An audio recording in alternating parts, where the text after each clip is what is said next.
નવસારી જિલ્લામાં કોંગ્રેસ ધારાસભ્ય અનંત પટેલ અને આગેવાનો સામે મોટું તહોમતનામું કોર્ટમાં રજૂ થયું છે.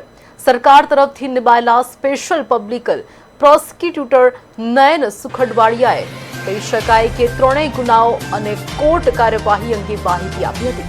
ડિસેમ્બર 2022માં ધારાસભ્ય અનંત પટેલ પર હુમલો થયા બાદ તેમના સમર્થકોએ ખેરગામમાં તોડફોડ કરી હતી. પોલીસ જીપ, દુકાનો અને ફાયરની ગાડીઓમાં તોડફોડ કરાઈ હતી. સમગ્ર ઘટનામાં પોલીસે હત્યાનો પ્રયાસ, ધાડ, લૂંટ, રાયોટિંગ અને જાહેર મિલકતને નુકસાન જેવી ગંભીર કલમો હેઠળ 3 ગુનાઓ નોંધ્યા હતા.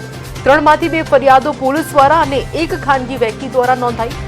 ધારાસભ્ય અનંત પટેલ, જિલ્લા કોંગ્રેસ પ્રમુખ શૈલેષ પટેલ, તાલુકા પ્રમુખ સશીન પટેલ, સરપંચ ઝરણા પટેલ સહિત 23થી વધુ લોકો સામે ફરિયાદ નોંધાઈ હતી. સરકાર તરફથી આરોપીઓ સામે વોરંટ અરજી દાખલ કરવામાં આવી છે અને આગલી સુનાવણીમાં તમામ આરોપીઓને હાજર રહેવા કોર્ટ દ્વારા આદેશ આપવામાં આવ્યો છે. પોલીસે તટસ્થ તપાસ માટે ફરિયાદ, પંચનામા, નિવેદનો અને નુકસાનને રિપોર્ટ સહિતના પુરાવા કોર્ટમાં રજૂ કર્યા છે. આ સમગ્ર પ્રકરણમાં આગામી 9 એપ્રિલે વધુ સુનાવણી હાથ ધરાશે.